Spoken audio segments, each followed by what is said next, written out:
जितिया व्रत मासिक धर्म सूतक पातक में कैसे करें, गर्भवती महिलाएं इस व्रत को कैसे करें, पूरी जानकारी इस वीडियो में आपको प्राप्त हो जाएगी।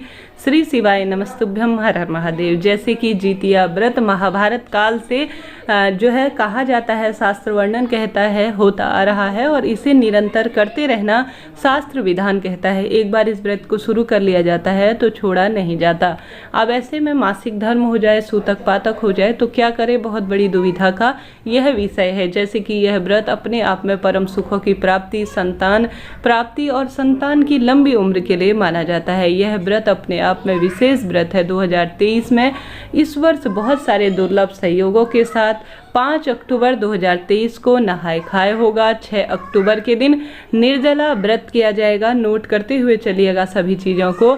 और 7 तारीख को 2023 में व्रत का पारण किया जाएगा। यह व्रत लगातार 3 दिन का चलता है। जैसे कि यह व्रत सप्तमी तिथि से नहाय खाए से शुरू हो जाता है। इसमें स्त्रियां पवित्र नदी में स्नान के बाद पूजा का सात्विक भोग बनाती हैं और अष्टमी के दिन, जिस दिन निर्जला व्रत किया जाता है, उस दिन अपने आप में विशेष जो है प्रभु की आराधना की जाती है। नवमी के दिन इस व्रत का पारण कर लिया जाता है। तो स्क्रीन पर सभी तिथियां दिख रही हैं। आप सभी इस व्रत को बहुत सुंदर भाव से करें।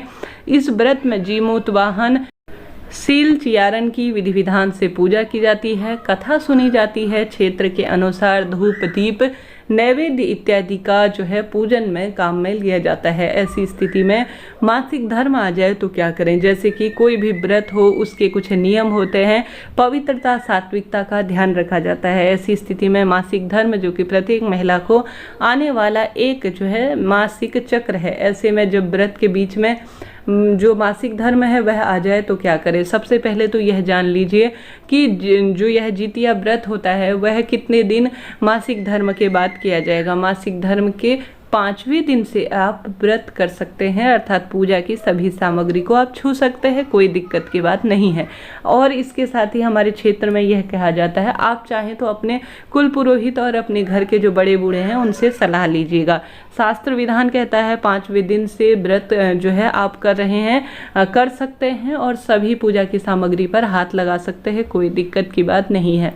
आप सभी जिस दिन भी बाल धोए, अगर आप पूर्ण रूप से साफ स्वच्छ हो गई है, रक्त स्त्राव नहीं हो रहा है तो 5 दिन से पूजा कर सकती हैं। नहीं तो रक्त स्त्राव इत्यादि हो रहा है तो आप सभी जो है 5वें दिन से पूजा की सामग्री को जो है रक्त इत्यादि बह रहा है तो आप पूजा की सामग्री को हाथ नहीं लगाएंगे, इस बात का ध्यान रखें।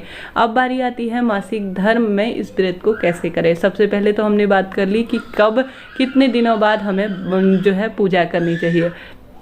आप सभी जो है सबसे पहले इस व्रत को नहाय खाए से शुरू किया जाता है। तो मासिक धर्म में प्रक्रिया वही होगी जिस विधि से इतने सालों से आप नहाय खाए करते आ रहे थे, ठीक उसी विधि से करेंगे। आप सभी सबसे पहले लाल पीले रंग के कपड़े अलग रख लीजिए, उन्हें साफ स्वच्छ होने चाहिए, इस बात का ध्यान रखें।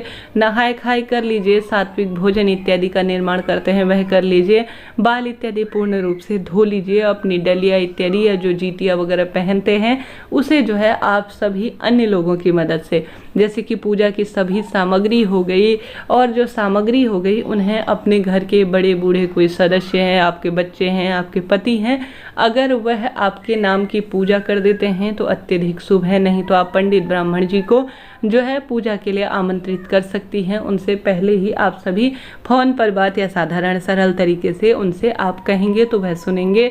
कोई ना कोई अड़ोसी पड़ोसी जरूर से होता है, आपके पति आपके नाम की पूजा कर देंगे, बच्चे कर देंगे, सास कर देगी, परंतु आप व्रत जरूर से करेंगी, नहाय खाए भी करेंगी।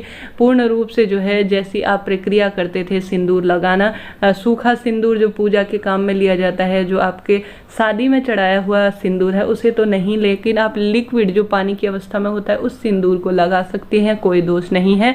नए बिल्कुल कोरे कपड़े मासिक धर्म में थोड़ा सा पहनने से खुद को रोका जाता है, परंतु जो पहले के कपड़े हैं, नए साफ स्वच्छ धुले हुए कपड़े आप पहनेंगे। आप व्रती हैं, आप पावन हैं, पवित्र हैं, कोई दिक्कत की बात नहीं है। आप जो है कथा सुन सकती हैं, आप मानसिक पूजा में हैं, निर्जल निराहार आप व्रत रखेंगी, कोई दिक्कत की बात नहीं है। व्रत को तोड़ा नहीं जाता, छोड़ा नहीं जाता।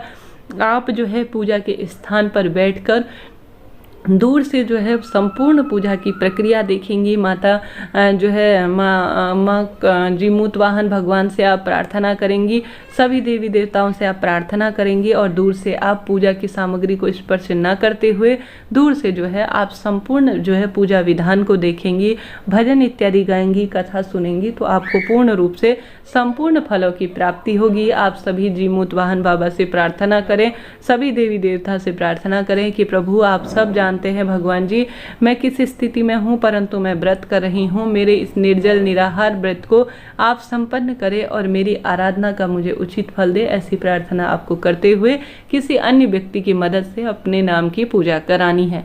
दान पुण्य इत्यादि आप सभी जो है जब पूर्ण रूप से आप निवृत्त हो जाएंगी उसके बाद जो है आप अपने जो दान पुण्य की चीज़ें होंगी उसे दान कर सकते हैं। चाहें तो आप मासिक धर्म में किसी अन्य व्यक्ति से भी दान पुण्य करवा सकते हैं। आपके पति आपके पास है, बच्चे हैं, देवरानी जेठानी आपकी सास या आपकी माता है, तो आप इस तरह से अपनी पूजा करें। हर हर महादेव, जय माता दी।